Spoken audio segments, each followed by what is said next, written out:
Hello students, let us continue the discussion on moving charges and magnetism. In the last class, we stopped after deriving the expression for force between two current carrying conductors, right? The expression that we finally derived is F is equal to mu naught by 4 pi into 2 I1 I2 by D, right? Mu naught by 4 pi is the constant, which is 10 to the power of minus 7 units. I1 is the current through one of the conductor, I2 is the current through the other conductor, D is the distance of separation between those two conductors. Now, if I simplify this, uh, by simplifying the value of, by substituting the value of mu naught by 4 pi, will arrive at mu naught by 4 pi is 10 to the power of minus 7, right? So it is going to be 2 into 10 to the power of minus 7 I1 I2 by D, right? This is the expression where we arrive at. So this expression is useful for us in defining the unit of current. See, we have not yet properly defined the unit of current. The unit of current is ampere. We all know that, right? But we have not yet defined ampere. What is 1 ampere? You might ask, sir, we know that 1 ampere is if 1 coulomb of charge flows through a given cross section in 1 second, then the current can be taken as 1 ampere. Okay, but that's not the standard definition of 1 ampere current. Why? Because the reason might be defining 1 ampere using 1 coulomb of charge in 1 second. See, if you are defining certain quantity, the other quantity using which you are defining this quantity should be something like which can be physically measured easily. But the problem with defining current using charge, isn't it? That's what I was telling you right now. 1 ampere is 1 coulomb of charge in 1 second. So if you go for defining 1 ampere using 1 coulomb of charge in 1 second, that measurement of 1 coulomb of charge or amount of charge flowing through given cross section itself is a difficult task. It's almost impossible task. You imagine yourself measuring the quantity of charge flowing through a given metal. So that's impossible to measure, right? So defining one quantity using the other quantity, which itself is impossible to measure, will not be an effective way of defining it, right? So what we are going to do now is we are going to define 1 ampere current using this technique where we can actually measure the force between two conductors. Measuring the force is not a big deal. We can do that. We all know that like currents attract each other, right? So if I keep a spring constant or somewhat like somewhat like this is a spring. Okay, if I attach one of the conductor to this insulated way, here we have the amount of force exerted. If it is freely left like this, then it experiences no force, 0 Newton of force. Here we have the amount of force also. And if I fix this ends firmly and attach this to a current carrying conductor and is pulled like this due to the magnetic force between two conductors like this, then if the force is then which means this is a mechanism or a way in which we can actually measure the force, isn't it? This is just a simple mechanism or one of the method to measure the force. So what I was intending to tell is we can easily measure the force, right? So here the factors are, for the variables present here are, one is force, the other is distance of separation, yes, we can measure them, and the other quantity left is current, that's it, isn't it? So we can define current now using force and distance of separation. Okay, so what we are going to do is if I1 is equal to I2 is equal to 1 ampere, okay, 1 ampere current. Then and D, distance of separation is 1 meter, 1 meter. Then the force between those two conductors becomes equal to 2 into 10 to the power of minus 7 Newton. So using these conditions, we can now define 1 ampere current. Okay. What is I1, I2? I1, I2 are the currents through the infinite conductors chosen. D is the distance of separation between them. So if, okay, we have such an arrangement, I am just explaining you generally. If we have such an arrangement where we have 1 ampere current flowing through, certain amount of current flowing through each conductor, the same current flowing through each conductor, with the distance of separation equal to 1 meter, and if the force between them is 2 into 10 to the power of minus 7 Newton, then we can call that current as 1 ampere current. Okay, this is the way we are now going to define 1 ampere current. Okay, so 1 ampere current is the current which which when maintained, okay, when maintained in two infinitely long conductors, infinitely long conductors,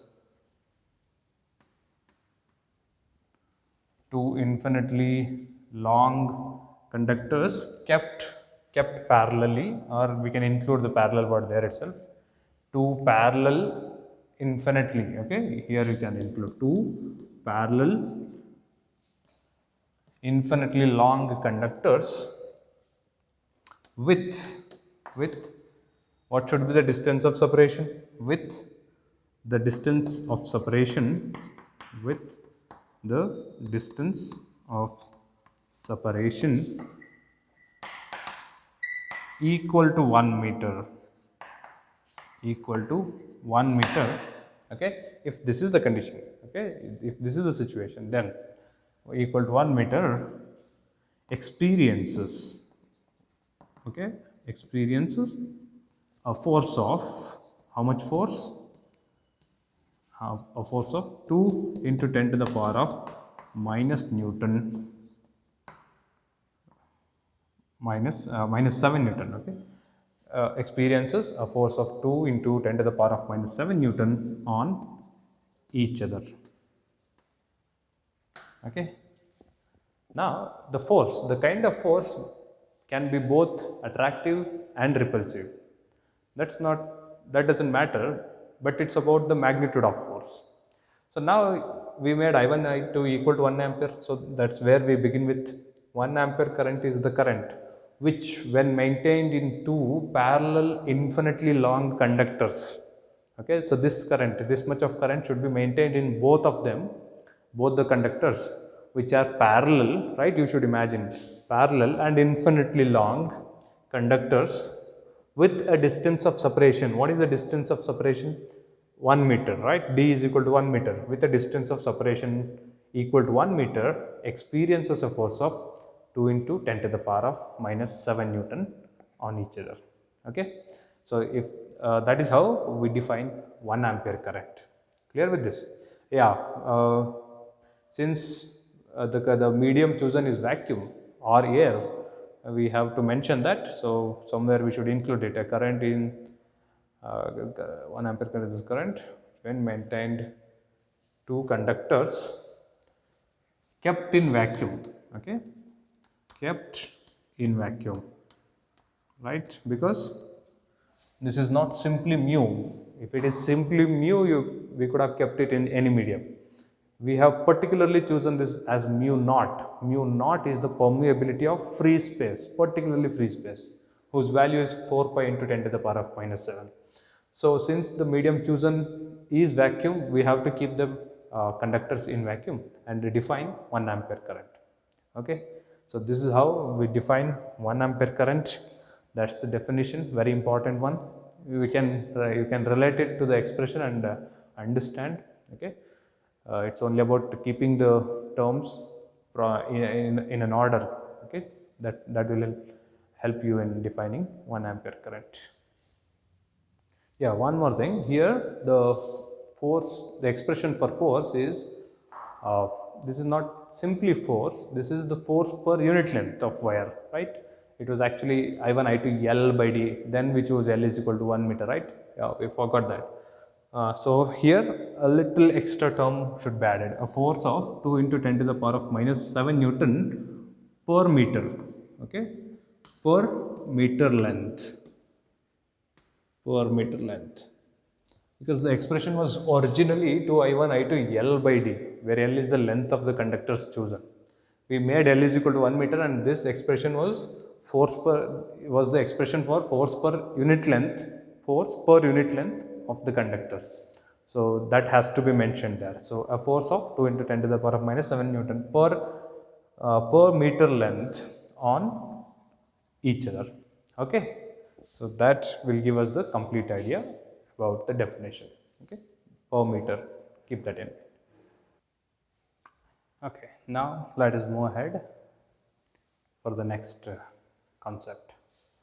See, the one basic idea that you should keep in mind is, we are now connecting every possibilities between uh, electrostatics and magnetism.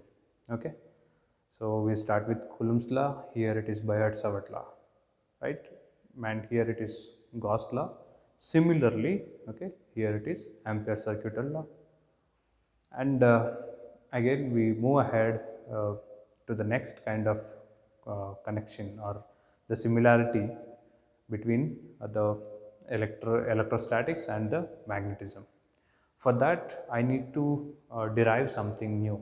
Okay, uh, now I am going to derive an expression.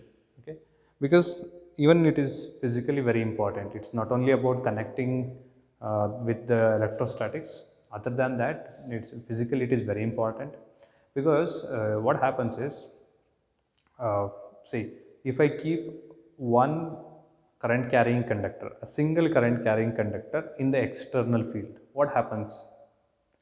It experiences certain force, right? What is that force? Equal to ILB sin theta, right?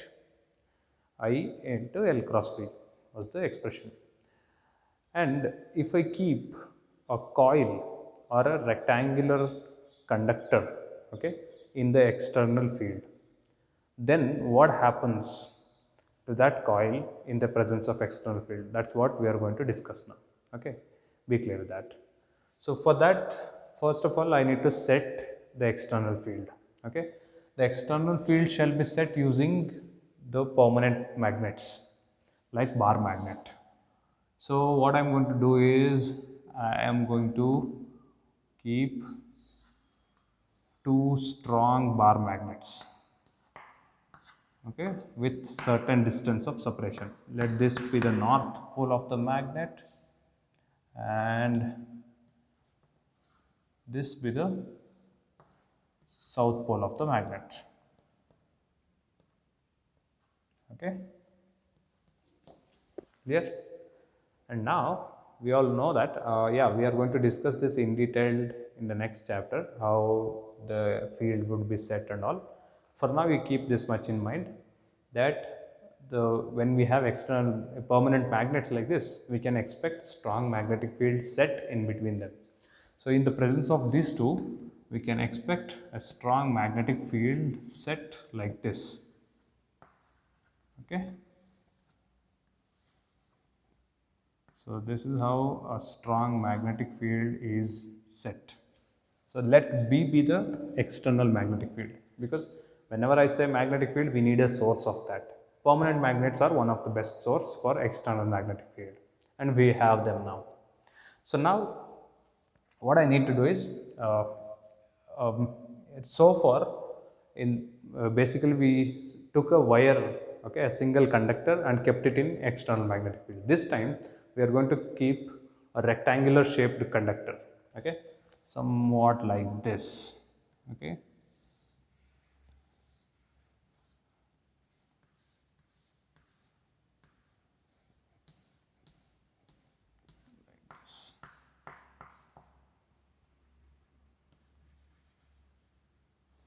Yeah, you should visualize it properly. So this is a rectangular shaped conductor kept in external magnetic field. Okay. Now, so now if I connect this to a battery, obviously certain current will flow through that. Okay. And this conductor uh, can be assumed to have n turns. It's not a conductor of single turn. Instead, it is a conductor of n turns. So many turns are there, and we have a output like this. The terminals coming out like this. So if I connect this to battery, we can expect certain current flowing through that. So let this be the direction of current, and hence let I be the current flowing through the entire coil, right? I itself, and I again, and I comes back like this. Okay, I is the current flowing through the rectangular shaped conductor. Let me name the conductor, okay, as ABCD. ABCD is not advised because B we have kept as magnetic field. So let us name it as KLMN. Okay, KLMN. What is K element? Yeah, K element is the rectangular shaped conductor chosen through which current I is flowing. Okay.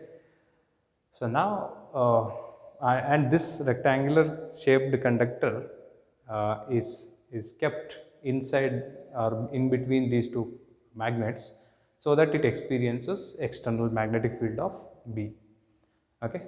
So now let us see what happens to the different parts of the conductor. What is the amount of force and the direction of force on different parts of the conductor. Okay. Right. So let me take the conductor I. Okay.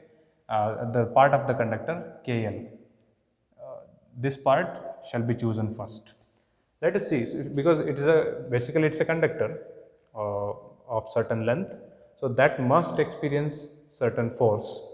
Now we will see what is the amount of force experienced by that conductor, that part of the conductor KL. Okay, we will take individual parts, KL first, LM next, MN next. Okay, right. For the part KL, okay, and let the small l be the length of this much KL equal to nm equal to L. Okay, this is one more consideration. Let KL is equal to mn because it is rectangular in shape, they are opposite sides, is equal to L be the length of those two. Okay, this and that. Right. So for KL, the force experienced is given by, what is the force experienced by current carrying conductor in the presence of external field? It is F is equal to IL B sin theta, right? Or I into L cross B. That's what we know. So the general expression shall be written once, IL B sin theta. Now, uh, what is theta here? And I can keep L as it is because I have named the length itself as L, so I don't need to replace it by KL. I can keep L as it is, and I is the current flowing, B is the external field. What about theta? Okay, look at it. Theta is the angle between L and B. Okay, L is like this, right? L is somewhat like this, and B is always perpendicular to it. Okay, see, this rectangular shaped conductor can be rotated like this, that doesn't matter. Okay, but the magnetic field is always set like this, right? And you are rotating the rectangular plane like this. Just a minute, let me show it. Yeah, you can see this is the kind of rectangular coil that I have chosen. It's a conductor properly, but this is only of one turn, okay, a single turn. Right now you see what is happening is I have set the magnetic field like this, okay. The magnetic field set is like this, okay, and the conductor kept inside is like this, okay. Now you see irrespective of what orientation is it making, okay, irrespective of what orientation is it making, a part of the conductor, so this, let me assume this as the part KL, okay, if this is the part KL, okay, so this will now, okay, experience the angle made by KL with the magnetic field is always 90 degree, okay. See, if I keep it like this or like this or like this, anyhow, even if I rotate it through any angle like this, that doesn't matter, because this part of the wire will always make 90 degree. You keep it here, take 90 degree, because B is always like this, right? Take it here, here, here, it's always 90 degree, okay.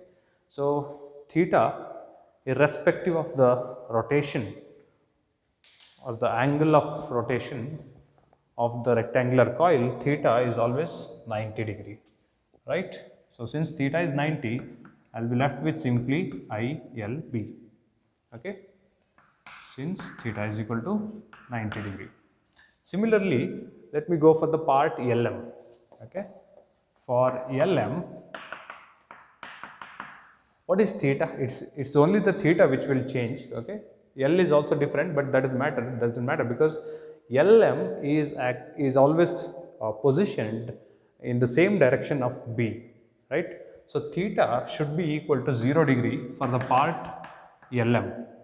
That means force experienced by the LM part of the rectangular coil is 0, okay. Next, so even this is valid for both LM and the part Kn or Nk, okay. Even this part is also the same way. Theta is either 0 or 180, so F is 0, don't need to worry about it. But the next important part is Mn. So for the part Mn, okay, you can observe it again. Theta will once again be equal to 90 degree, because here is KL and here is Mn. So it's always 90 degree itself. So the magnitude of force, acting on the part Mn due to the magnetic field is ILB, because theta is once again 90 degree. We are not bothered about direction till now, but it's only about the magnitude part, okay. So now let me go for the direction part of force. So which means that this part is not experiencing any force, this part is not experiencing any force, it's only the part KL and part Mn which are experiencing the force. Now we will see what is the direction of force experienced by the part KL and the part Mn. So now you can observe the direction of force is given by F is equal to I into L cross B, okay. What is L? KL itself is L, this is L. What is B? B is like this for the part KL. So when I take the part KL, this is L, right, this is L cross B, L cross B, which means the direction of force is downwards, okay. The rectangular coil, the KL part of rectangular coil is pulled down like this, okay. Now let me come to Mn part of it.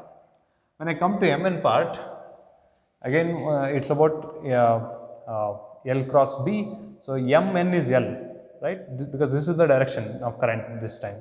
The direction of current has become opposite, and hence L is like this, Mn.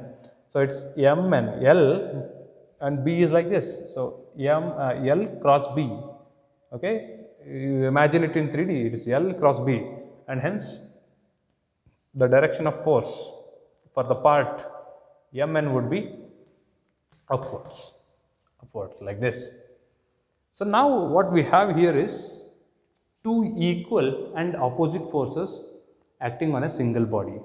What are the conditions for that? What is the result of that? One is the net force experienced by the body is 0. Yeah, I agree. But what about the net torque experienced by the body? It is not 0, because the body has the opposite forces at two different points, not on the same point of the body. So this rectangular coil placed in the external field will experience certain torque on it, okay. That's the important part, and that's what we are deriving for. So now we'll see, anyhow the total force is 0, we are not bothered about it now. okay, because it's equal and opposite force, net force on the conductor is 0, but the net torque on the conductor is not 0, right. So we'll work for the net torque. Before we go for the net torque, there are two methods of getting the net torque, okay. I'll go with the general method. We'll see what is the torque on the part KL and the torque on the part Mn, and then I'll add them, okay. So torque experienced by the part KL, okay. What is the general expression for torque experienced by any body or any part of the body? It is tau is equal to R cross F, right. What is the R? R is the distance from the center of the body or the axis of rotation of the body to the point where the body is experiencing the force, okay. So here you can expect the body to rotate like this, right. So if I take the same coil again, look at this, this is the situation, okay. So now this part is pulled down and this part Mn is pushed up due to the magnetic field, and hence the torque experienced shall be calculated now. So if this is the situation, what is the axis of the torque, or I can say what is the axis of rotation? See, this is the line along which it would be rotating, right. So if this is the kind of rotation happening, then the axis of rotation would be like this here, isn't it? This is the axis of rotation. So center, this part would be the axis of rotation, and the body would rotate like this anti-clockwise here. So when this is the situation, the distance from the center of rotation to one of the part is Lm by 2, isn't it? Lm is the total length by 2. Let me name the length Lm as, since I have named this as small l, let me name this part as somewhat like any name is fine. I can keep it as A, okay. Let me name Lm as Lm equal to small a, okay, the entire length. So what is R here? I hope you got to know. R is A by 2, isn't it? The magnitude of R is A by 2. The magnitude of torque, okay, this is in vector form. The magnitude of torque is given by R F sin theta, right. Now the magnitude of R is A by 2, right, into the value of force, the amount of force acting on the part KL is this, which is ILB. What about sin theta? Look at this.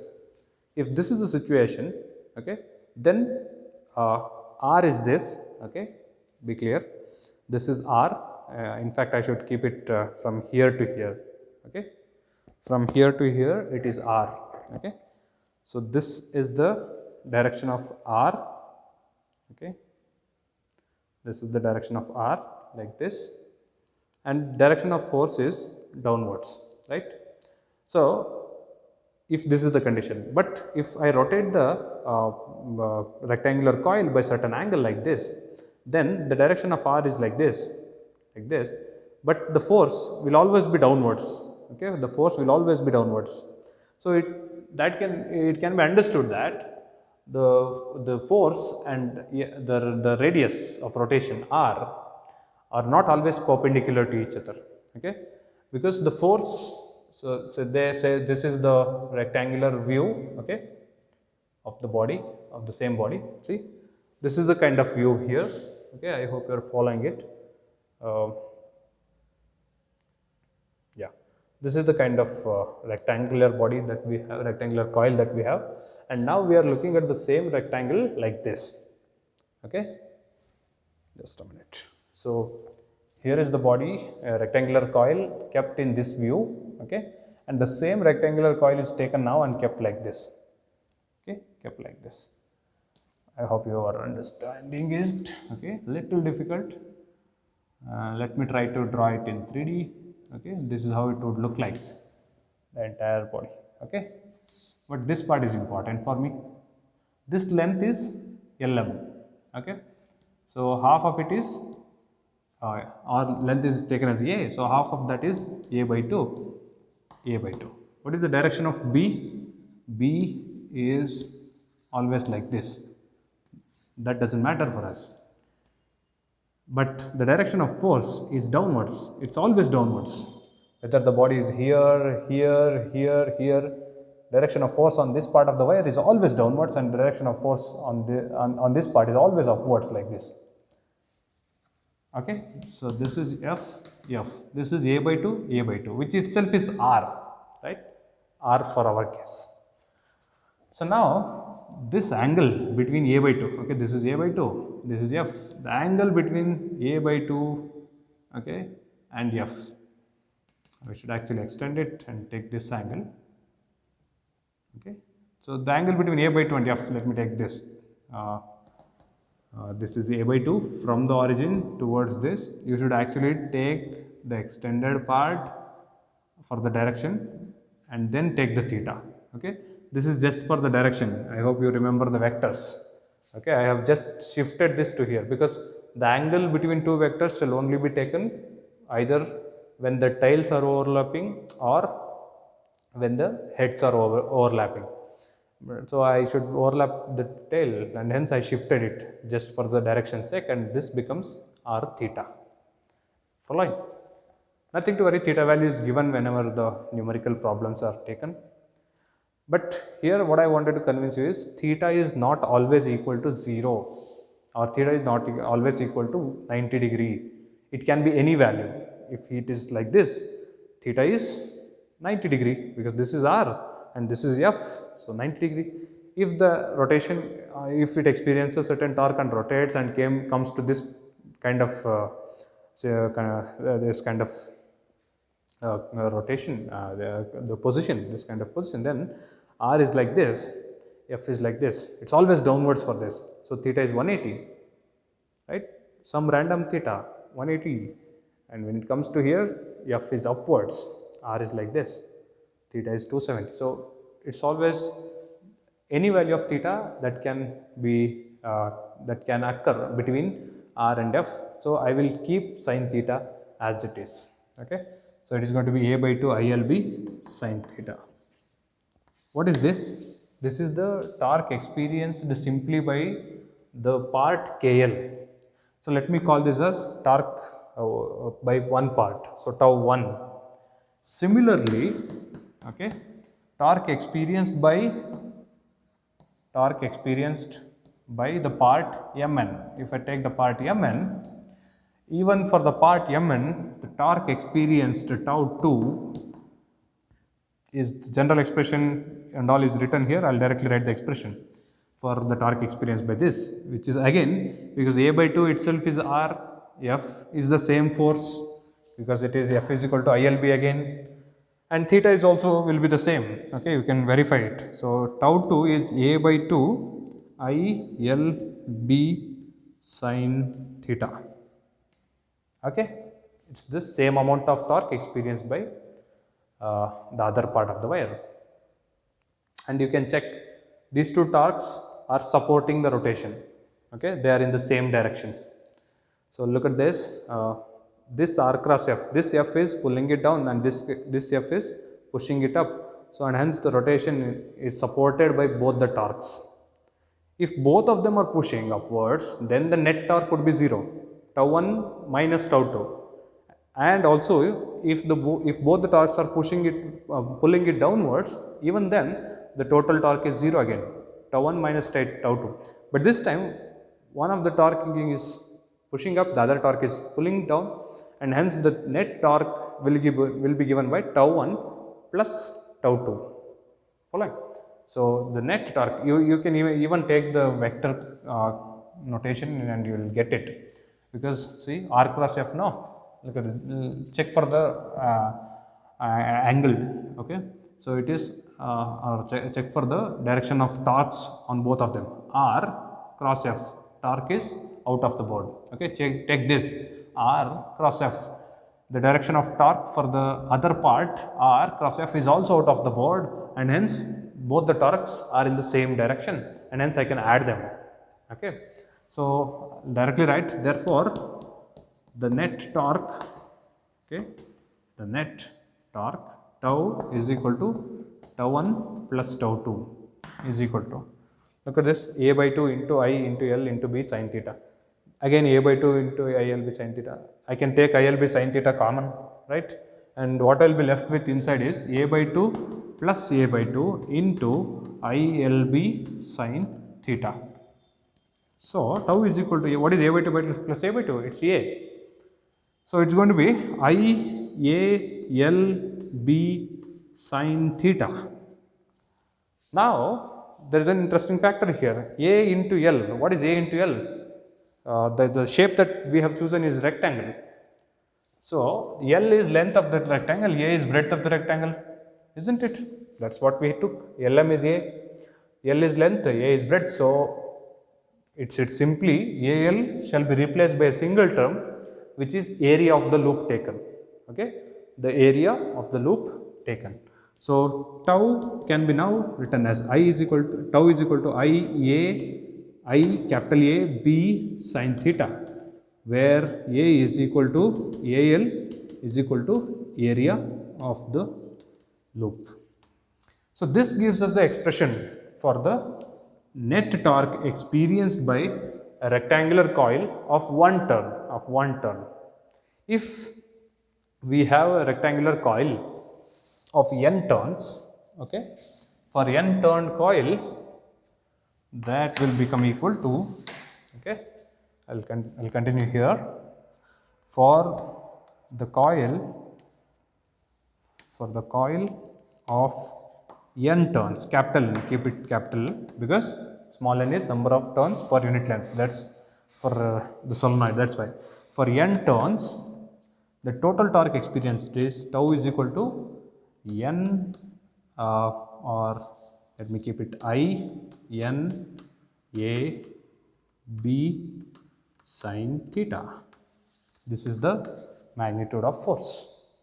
What about the direction of force? Or if I express the same quantity in terms of in the vector form, it would be tau is equal to I is a scalar. So, it's about A and B which will exchange the which will take the directions part. N can also be taken outside or can be kept with A, okay, I into NA, because A is the area of the loop and area always has the direction. What is the direction of area? It is always normal to the wire or normal to the plane of the wire, right. So, it is NA cross B, right, following. So, I into NA cross B, even N can be taken outside, but I have written it inside with an intention, that is fine. But this is one way of expressing the torque in vector form. So, this gives us till here, okay, we got to know the relation between the external magnetic field, number of turns, current, area of the loop, and the torque experienced by it. Again, this is an interesting derivation, okay, very interesting again, because and important. You just think over it. See, this is the basic mechanism which will give us the idea about electric motor, isn't it? Because this is the first time where we are observing a rotational kind of motion due to the combination of current and external magnetic field. Current is electrical effect, magnetic field is magnetic, but what is happening here is mechanical work or mechanical effect, the rotation, isn't it?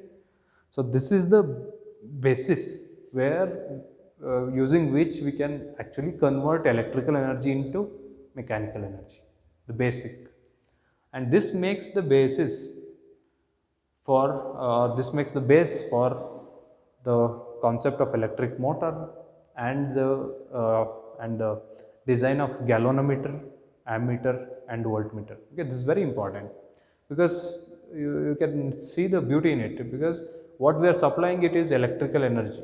What we have externally is magnetic. What we are obtaining is important. What we are obtaining actually is mechanical effect. There is rotation happening. So that rotation can be used for the mechanical purpose, isn't it? So thinking of it in physical terms, it's very important, mm, important derivation and concept. But now we are not satisfied with the final expression. Okay, uh, you just remember this final expression, I into Na cross B. Even I can take this I inside, and that would become Ni vector A cross vector B. That's also fine. Okay, because that's a scalar. I is a scalar. Okay, nothing to worry about it. So I can also write it as Nia cross B. Okay, don't need to worry. This is an intermediate expression which will lead us to an important term again. Okay, let me rub it and connect that to the required term.